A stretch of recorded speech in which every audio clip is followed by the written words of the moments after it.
Bom dia, pessoal, tudo bom? Hoje nós vamos falar sobre Moisés, sobre o tempo que ele ficou lá em cima no monte.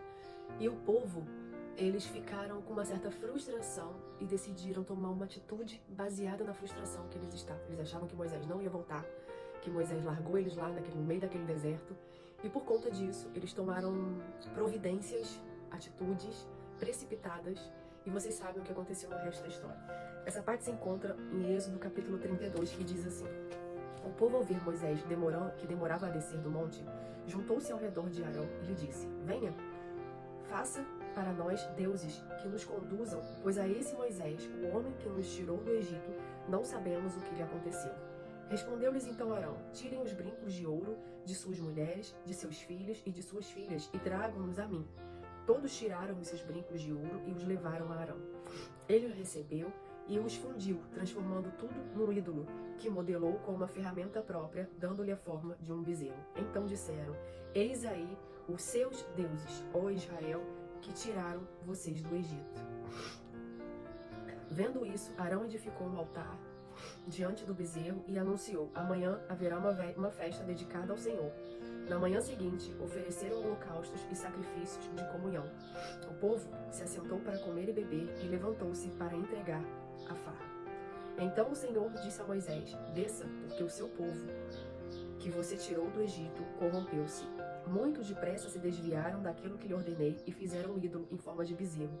Curvaram-se diante dele, ofereceram-lhe sacrifícios e disseram: Eis aí, ó Israel, os seus deuses que tiraram vocês do Egito. Eu vou ler só até aqui. Vocês perceberam que por conta da frustração do povo, ou por conta deles não saberem o que aconteceu realmente com Moisés, eles tomaram uma atitude muito precipitada, com um certo ar de frustração, que você percebe que eles falam o seguinte para Arão: Nossa, percebe? O Moisés que nos tirou do Egito, ele nos deixou aqui e não sabemos o que aconteceu com ele. Percebe que há um certo desespero, frustração, culpa, sei lá, jogando culpa no Moisés? E o que mais me dá um impacto assim é a maneira como eles esqueceram tão rápido o que eles acabaram de viver. Eles acabaram de sair do deserto. Eles acabaram de sair do Egito. Eles se depararam com o deserto. Eles beberam a água da rocha. Eles atravessaram o mar. Eles comeram as codornizes. Eles tinham a coluna de fogo. Eles tinham ali a nuvem. Eles experimentaram muitas coisas fenomenais a respeito de Deus. E ainda que Moisés tivesse, por exemplo, se ausentado, Deus era com eles e eles não estavam se dando conta disso. E aí, eu sempre faço esse link com a programação neurolinguística. Eu gostaria que vocês pensassem no seguinte: aqui você percebe o erro do povo ao achar que Moisés tinha morrido. Quantas vezes a gente toma partido, a gente toma atitude, ou a gente não toma atitude, a gente lança sentenças, a gente impacta vidas ao nosso redor por a gente achar alguma coisa, ou por a gente ficar magoado com alguma coisa e não ir até a pessoa para solucionar aquilo. A grande questão que faz pensar é quantas vezes sofremos, mudamos rotas, impactamos destinos de pessoas ao nosso redor por somente achar alguma coisa e não ter ciência do fato, decidimos coisas somente por achar. Assim foi também com o povo que a gente acabou de ler aqui. E o pior de todos é que fazemos exatamente a mesma coisa que eles. A gente às vezes pode até julgar: nossa, porque a gente já leu e sabe como é a história, a gente sabe como é Deus, mas joga pra nossa vida. Quantas vezes a gente faz isso também? Quantas vezes a gente toma atitudes por achar ou por não achar? E a gente não tem fato ali na nossa mão e a gente vai criando uma historinha, uma narrativa na nossa cabeça. A gente cria várias situações que pode e que não pode acontecer, quando na verdade era só a gente dizer uma palavra ou a gente só analisar friamente toda a estrutura daquilo que aconteceu. Quando não entendemos nossas emoções, elas dominam o nosso centro de equilíbrio. E aí é que tá a questão. De repente, a gente se vê cego e a gente começa a agir baseado nas nossas lentes de frustração. De repente, sim, eu tô super cega, tô chateada, revoltada e começo a agir baseado nessa lente que eu tô colocando. Eu e meu marido, a gente era muito impulsivo. Então, assim, se tinha uma coisa pra comprar, a gente corria pra comprar logo porque aquele senso de urgência era absurdo.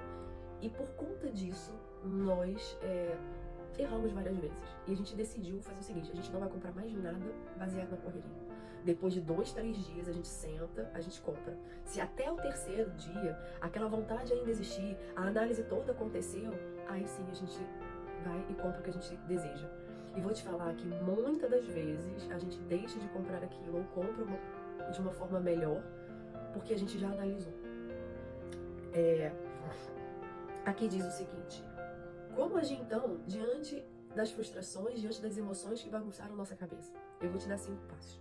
O primeiro passo é: saia de você mesmo. E o que isso quer dizer? Quando Abraão foi sair, eu não sei se é hebraico, se é aramaico, sei lá, mas quando Abraão foi sair lá da terra de Ur dos Caldeus, ele foi sair de lá, Deus falou para ele ir para uma terra que ele ia prometer, né? Vou te dar uma terra prometida.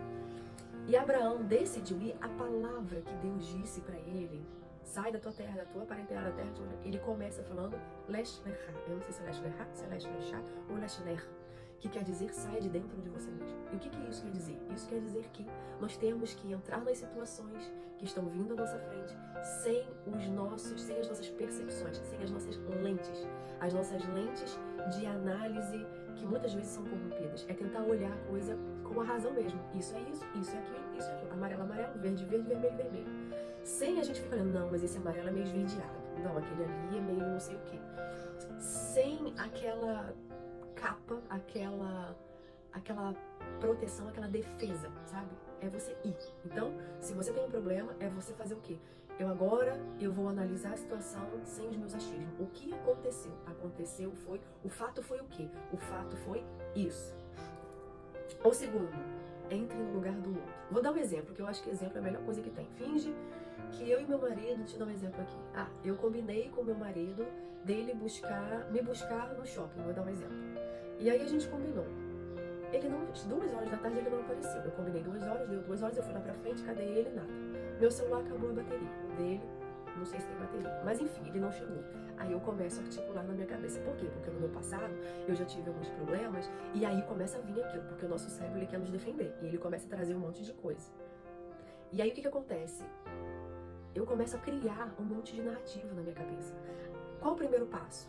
Lesh ferrar, sai de dentro de você mesmo. O que eu vou fazer? Não é isso.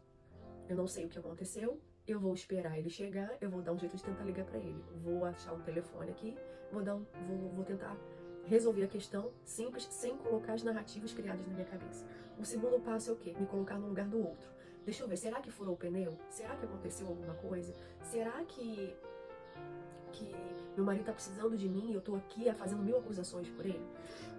O terceiro, finja que você é um analista, um terapeuta ou um conselheiro e pegue essa situação e veja de fora. Então, por exemplo, você vai pegar o que aconteceu com você e você vai olhar de fora. Então, por exemplo, eu vou olhar o meu marido que não chegou no shopping, eu vou me ver em pé no shopping e eu vou ser um analista aqui neutro. E eu vou olhar para essa situação e falar, não, pode acontecer isso com ele, pode ter acontecido isso com ela. E aí, o quarto passo é o quê? Qual conselho eu daria, tanto para ela quanto para ele? Eu daria para ele o seguinte, não sei, eu não sei qual é a situação, né? Mas pra ela, não, eu acho que você deveria esperar mais um pouco. Às vezes deve ter acontecido alguma coisa. Você vai dar conselhos pra você nesse sentido. Você vai olhar a situação de terceiros de fora e vai analisar de forma neutra. Quarto, você vai reservar 30 segundos para lembrar de momentos engraçados com essa pessoa. Por que isso? Porque isso vai quebrar toda a raiva que você tá. Isso vai quebrar todo o sentimento que você tá, de ira, de raiva, de preconceito, de ódio, de indignação. E a risada, o riso, a alegria, ela quebra muitos padrões. Depois dos 30 segundos, o que você tem que fazer? Você tem que beber uma água, deixar a água um pouco na boca. Isso vai meio que resetar o seu cérebro. E aí você vai fazer o que depois? Você vai simplesmente lavar o seu rosto, se puder, ou respirar fundo umas 5 vezes. Voltou pro seu centro. E aí sim, você vai voltar, e já é o quinto passo, você vai voltar e reanalisar tudo o que aconteceu e tomar uma atitude.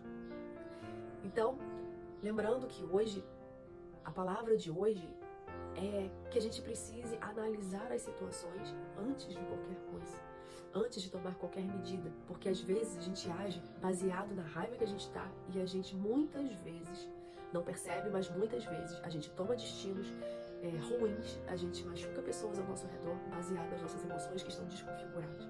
Então, os 5 passos de hoje o primeiro, saia de você mesmo. O segundo, entre no lugar do outro. O terceiro, finja que você é um analista.